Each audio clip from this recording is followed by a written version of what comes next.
आई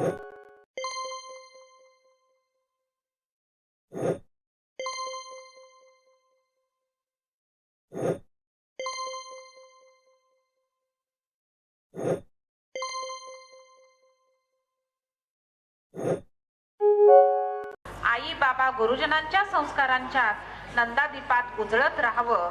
जीवनाच्या वाटेवर वळणावळणावर आहे धोका. पाया भक्कम, मन स्थिर, मेंदू परिपक्व ठेवा. मग तुमच्या व्यक्तिमत्वाचा सर्वांनाच वाटेल हेवा. पवित्र नात्यांचं पावित्र वर्तनातून जपा. आई बाबा गुरुजनांच्या मस्तक सदैव नम्र ठेवा.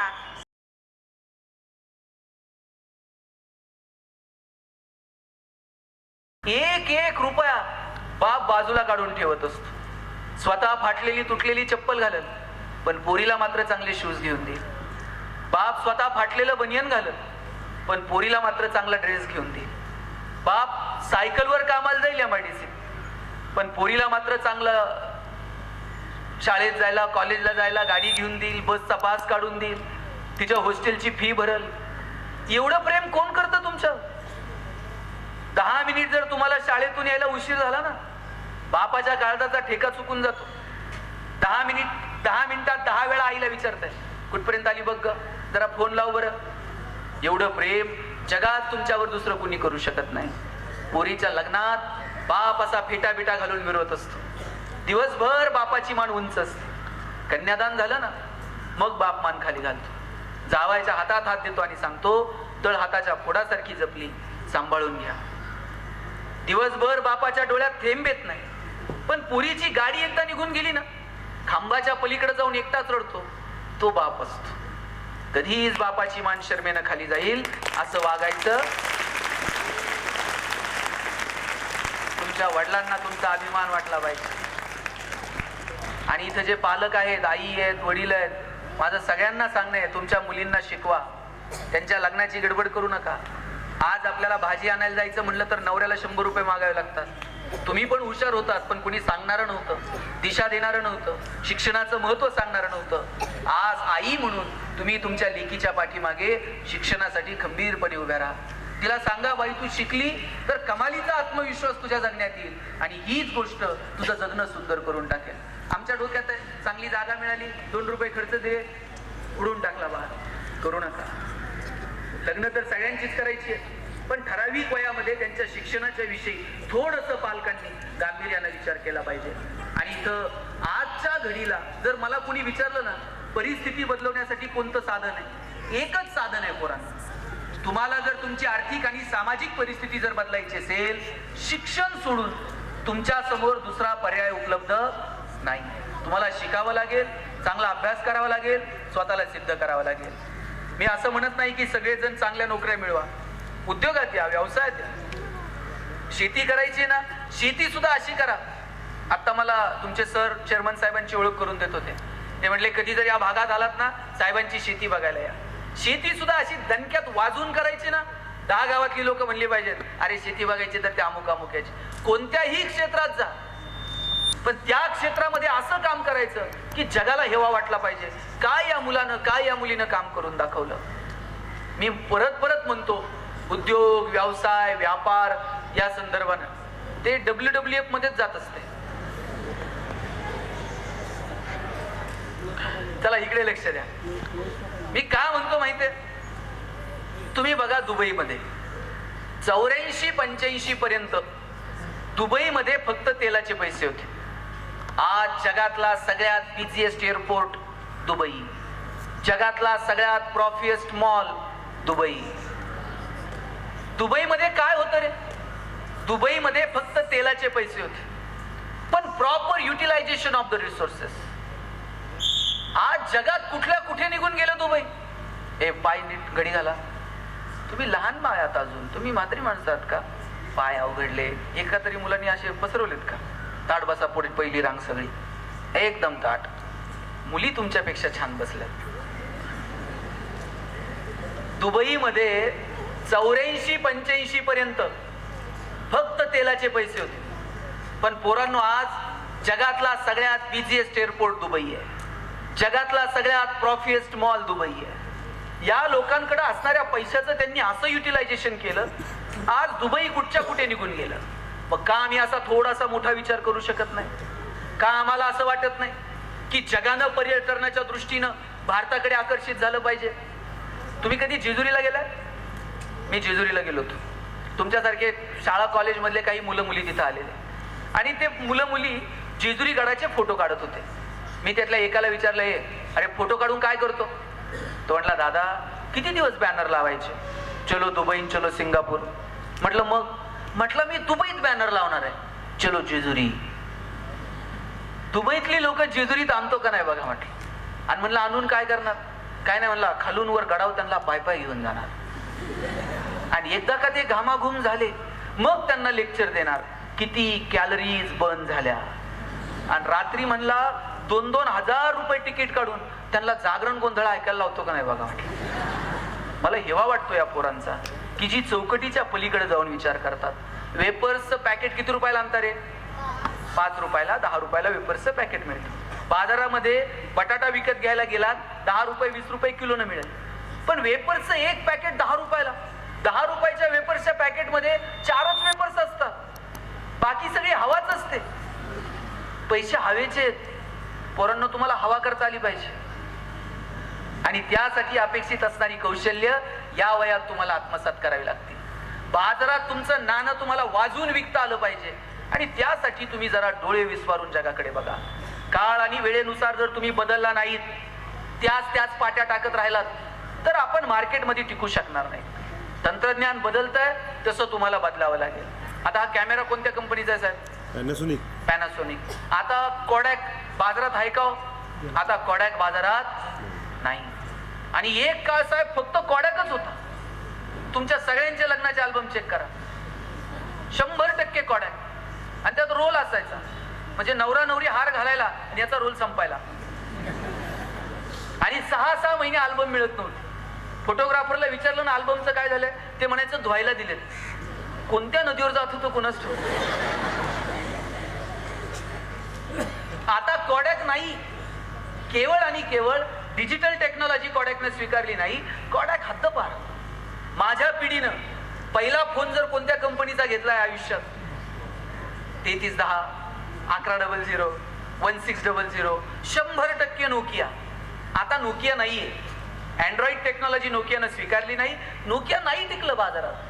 काळ आणि वेळेनुसार तुम्हाला सुद्धा बदलावं लागेल. आम्ही लहान होतो, रविवारी 4 वाजता दूरदर्शनला मराठी पिक्चर लागायचा. धूमधडाका, थरथराट, लक्ष्मीकांत बेर्डे, अशोक सराफ आणि मध्येच एक जाहिरात लागायची. मला माहित आहे ती तुम्हाला कुणालाच आठवणार नाही, पण मागं बसलेल्या सगळ्यांना ती जाहिरात आठवत असणार. लाईफ बॉय है जहा, तंदुरुस्ती है वहा. आणि त्या लाईफ बॉयच्या जाहिरातीमध्ये फुटबॉल खेळणारी पोरं दाखवलेली होती. भारतात कधीच फुटबॉलची क्रेज नव्हती, पण लाईफ बॉयनं फुटबॉल खेळणारी पोरं दाखवली होती. आम्हाला प्रश्न पडायचा, यांनी फुटबॉल खेळणारी पोरं का दाखवली? पण लाईफ बॉयला विचारायचं कुणी? लाईफ बॉयची मोनोपोली होती. दुकानात जाऊन लोक साबण द्या नव्हती म्हणत, दुकानात जाऊन लोक लाईफ बॉय द्या म्हणायची. पण त्यानंतर लक्स मार्केटमध्ये आला. इकडे राजा हिंदुस्तानी पिक्चर हिट झालेला. करिश्मा कपूर एकदम फॉर्म मध्ये होती. लक्सनं करिश्मा कपूरला ब्रँड अँबॅसेडर केलं. आता लक्सनं करिश्मा कपूरला ब्रँड अँबॅसेडर केल्यावर फुटबॉल खेळणाऱ्या पोरांकडे कोण बघताय का? लक्सनं आपलं मार्केट कॅप्चर केलं. लाईफ बॉयला कळलं काळ आणि वेळेनुसार बदलावं लागेल. आता लाल रंगाचा ठोकळा साबण उपयोगाचा नाही. त्यांनी गुळगुळीत साबण बाजारात आणला आणि त्याची जाहिरात कोण करत होतं? कॉलेजचा एक मुलगा आणि मुलगी. लाईफ बॉय गोल्ड नावाचा साबण. आणि त्या जाहिरातीत काय दाखवलं होतं? मुलगा आणि मुलगी गाडीवरून चाललेले. मुलगी गाडीवरनं उतरते, रागात घरी निघून जाते. मुलगा विचारतो काय झालं? मुलगी सांगते पसीने की बदबू से परेशान. पोरगा घरी जातो, लाईफ बॉय गोल्ड आंघोळ करून येतो. आणि कोविडच्या काळामध्ये एक तरी साबण अशी जाहिरात करत होता का? आमचा साबण सुगंधी आहे, तो लावल्यावर तुम्ही गोरे व्हाल. कोविड मध्ये कुणाला गोरं व्हायचं पडलं होतं? प्रत्येक साबण एकच जाहिरात करत होता, 99.9% कीटाणू से मुक्ती. आणि त्या मोती साबणाचं गणित मला अजून समजलेलं नाही हा. ते वर्षभर कुठं असते कोणाच ठाऊक. ते दिवाळीलाच येते. ते वर्षभर झोपतंय आणि दिवाळीला म्हणतंय उठा उठा. मोती साबणानं आंघोळ करण्याची वेळ झाली. ठरवून घ्या. हे शेवटचे 5 मिनिट घेतो. आता उठू नका कोणी. बस आहे का तुम्हाला? हा, शेवटचे 5 मिनिट उठू नका. बरोबर. तुम्ही काळ आणि वेळेनुसार जर बदलला नाहीत तर तुम्ही मार्केटमध्ये टिकू शकणार नाही. तुम्हाला सुद्धा तुमच्यामध्ये अपेक्षित बदल करावे लागतील आणि तुम्हाला तुमचं नाणं वाजवून विकावं लागेल. शेवटचं एक उदाहरण सांगतो. मी जेव्हा पुण्यात शिकायला गेलो, माझ्या सरांनी मला विचारलं, गणेश तुला MBA कशात करायचं? मी म्हटलं मला ह्युमन रिसोर्स मॅनेजमेंट मध्ये MBA करायचं. सर प्रत्येकाला विचारायचे कोण MBA कशात करणार. आमच्या वर्गात एक बोबडं बोलणारं पोरग, त्याला विचारलं तुला MBA कशात करायचं? त्याला र म्हणता यायचं नाही, ते र ला ल म्हणायचं. त्यानं सांगितलं मला मार्केटिंग मध्ये MBA करायचंय म्हटलं. आणि सर म्हटले तुला नीट र बोलता येत नाही, तू मार्केटिंग मध्ये काय MBA करणार? तुझं बॅकग्राऊंड कॉमर्स आहे, तू फायनान्स मध्ये MBA कर. पोरग वर्गात उठून उभं राहिलं. म्हटलं सल कलनाल तर मार्केटिंग मध्ये MBA कलनाल, नाही तर शिकणार नाही म्हटलं. सर म्हणले तुला काय करायचं ते कर, आपण परीक्षा घेऊयात आणि शोधूयात कुणामध्ये मार्केटिंगचं टॅलेंट. आम्हाला वाटलं आम्ही बोलणारी पोरं. आमची परीक्षा घ्यायची ठरवली. परीक्षा काय घ्यायची? 100 रामायणाच्या प्रती दिल्या आणि सांगितलं या बाजारात जाऊन विकून यायच्या. ज्याच्या सगळ्यात जास्त विकल्या जातील आपण समजूयात याच्यामध्ये मार्केटिंगचं टॅलेंट आहे, त्यानं मार्केटिंग मध्ये MBA करावं. आम्हाला वाटलं 100 रामायणाच्या प्रती आम्ही अशा बाजारात विकून येऊ. 8 दिवस आम्ही बाजारात फिरलो. 9व्या दिवशी वर्गात आलो. सरांनी विचारलं गणेश 100 पैकी किती प्रती गेल्या? म्हटलं 4. राहुल 8, संतोष 10. मार्क मिळवणारी पोरं पण 20 पेक्षा जास्त प्रती कुणाच्याच गेल्या नाही. बोबडं बोलणारं पोरग मागच्या बाकावर बसायचं. त्याला विचारलं तुझ्या किती गेल्या रे? म्हणला सल 100च्या 100 प्रती विकून आलो म्हटलं. सर म्हटले केलं काय? मार्केटिंगची कोणती स्ट्रॅटेजी, कोणतं रेफरन्स बुक? म्हणला काहीच नाही. मी लोकांच्या दालात जायचो, बेल दाबायचो, लोक बाहेर यायची. लोक बाहेर आली की समोर लामायण ठेवायचो आणि सांगायचो हे लामायण विकत घेता का वाचून दाखवू?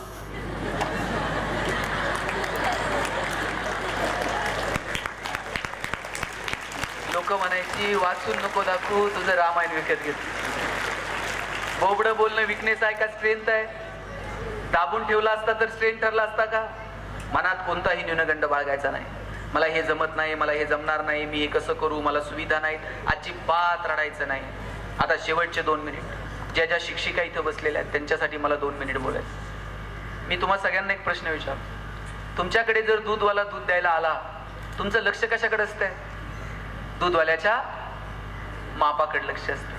ते पण तुमचं लक्ष पहिल्या मापाकडे नसतं, त्याच्यानंतर ते वरतून एक फुकटची धार होत. तुमचं लक्ष त्या दुसऱ्या धारेकडे असते. पहिलं तर त्याच्या बापाला ओतावं लागेल, पण त्यानंतर स्वखुशीनं वरतून तो एक धार होतो, तिकडं आपलं लक्ष जास्त असतं.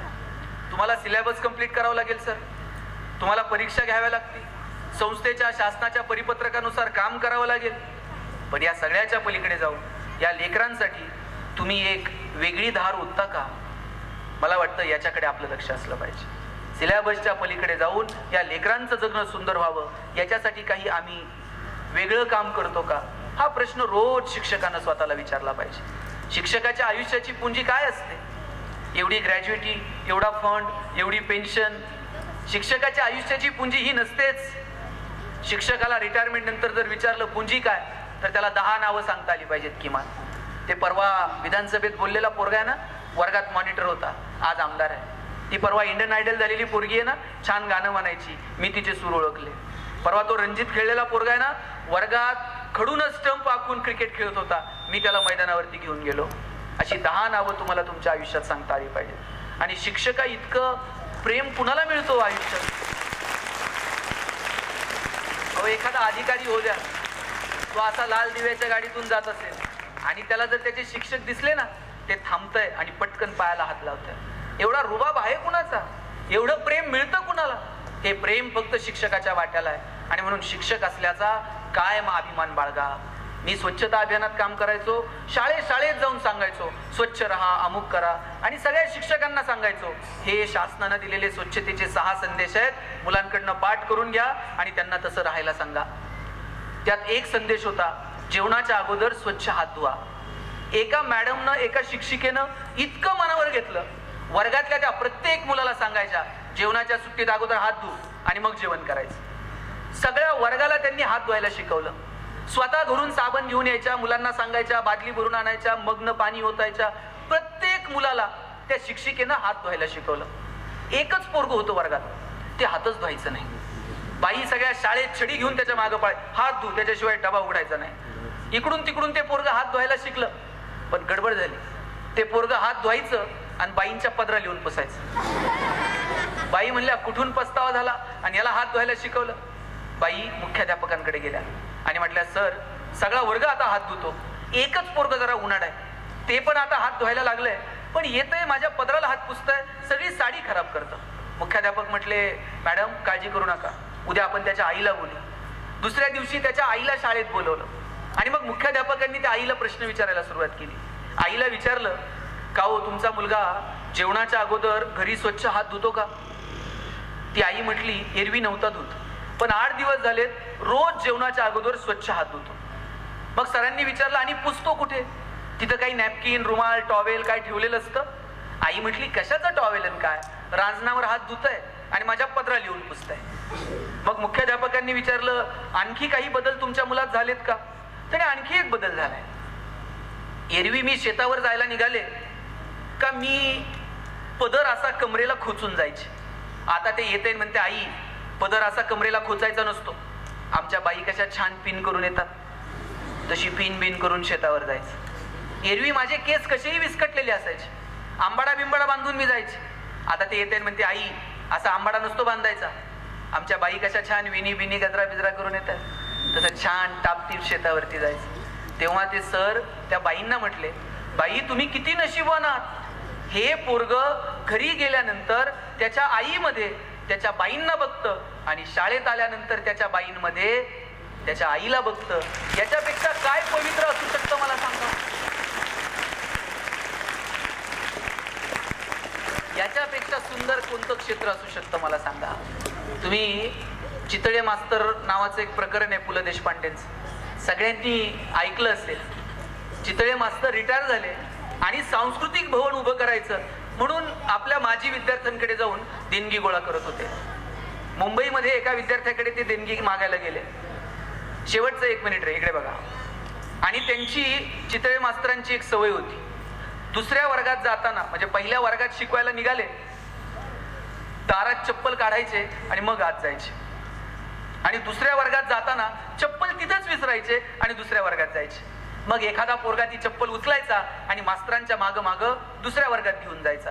आणि मग मास्तर त्याला म्हणायचे, अरे रामाच्या पादुका भरतानं 14 वर्ष सांभाळल्या, तुला माझ्या तासभर तिथं वर्गात ठेवता आल्या नाही, आला माझ्या मागे घेऊन.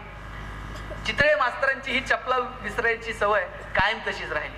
मुंबईला आपल्या एका विद्यार्थ्याकडे गेले, गप्पा मारल्या, आणि जाताना तो विद्यार्थी चितळे मास्तरांना मोटारीपर्यंत सोडवायला आला. मोटारीत बसताना विद्यार्थ्याच्या लक्षात आलं, नेहमीच्या सवयीप्रमाणे मास्तर आपल्या चपला वरच्या मजल्यावरती विसरलेल्या आहेत. विद्यार्थी मास्तरांना म्हटला, मास्तर पुन्हा चपला विसरलात, थांबा मी पटकन वरती जातो आणि चपला घेऊन येतो. चितळे मास्तरांनी त्या कथेचा समारोप इतका सुंदर केलाय, ते म्हणतात, त्या विद्यार्थ्याला चपलांच्या ढिगांमधून मास्तरांच्या चपला ओळखणं फारसं अवघड गेलं नाही, कारण ज्या चपलांचे तळवे सगळ्यात जास्त घासलेले त्या चितळे मास्तरांच्या असल्या पाहिजेत असं समजून त्यानं ते चपला उचलल्या आणि मास्तरांपर्यंत. तळवे घासणारे शिक्षक होते. काय त्या शिक्षकाचं प्रेम! 2 दिवस जर पोरगं आलं नाही ना, गुरुजी जाता जाता त्याच्या घरून जायचे, गाव आला नाही. हे प्रेम, ही आपुलकी. एखाद्या विद्यार्थ्याला जर मारलं तर पालक कधी भांडायला येत नव्हते, गुरुजी त्याला योग्य तुम्ही शिक्षा केली म्हणायचे. आता प्रत्येक जण आपापल्या मस्तीत आहे. मला वाटतं आपल्या विद्यार्थ्यांच्या जडणघडणीसाठी शिक्षकांनी आणि त्यांना योग्य दिशा दाखवण्यासाठी पालकांनी एकत्रित प्रयत्न करणं गरजेचं आहे. आणि ते एकत्रित प्रयत्न करून आम्हाला पुढे जाता येईल का याच्यासाठी प्रयत्न करा. याचा अर्थ विद्यार्थ्यांना रोज मारा मी म्हणत नाही, पण त्यांना चांगली शिस्त लागावी याच्यासाठी योग्य शब्दात त्यांना आपण सांगितलं पाहिजे आणि त्यासाठी आपण एकत्रित पुढाकार घ्यावा. जी जी मुलं गरीब परिस्थितीत आली आहेत त्यांच्यासाठी शेवटचा अर्धा मिनिट. ज्यांची परिस्थिती गरिबीची आहे, ज्यांची परिस्थिती थोडीशी नाजूक आहे, अजिबात रडायचं नाही. आपण गरिबीत जन्माला आलो आपली चूक आहे का? गरिबीत जन्माला आलो आपली चूक, पण आपण जर गरिबीत मेलो तर ती मात्र आपली चूक आहे. गरिबीत मरायचं नाही, पैसे कमवायचे, फक्त लक्षात ठेवायचं जोडून या धन उत्तम व्यवहारे. आमचा व्यवहार उत्तम असला पाहिजे आणि आहे त्या परिस्थितीचा आनंद घ्यायला शिकायचा. पोरांनो,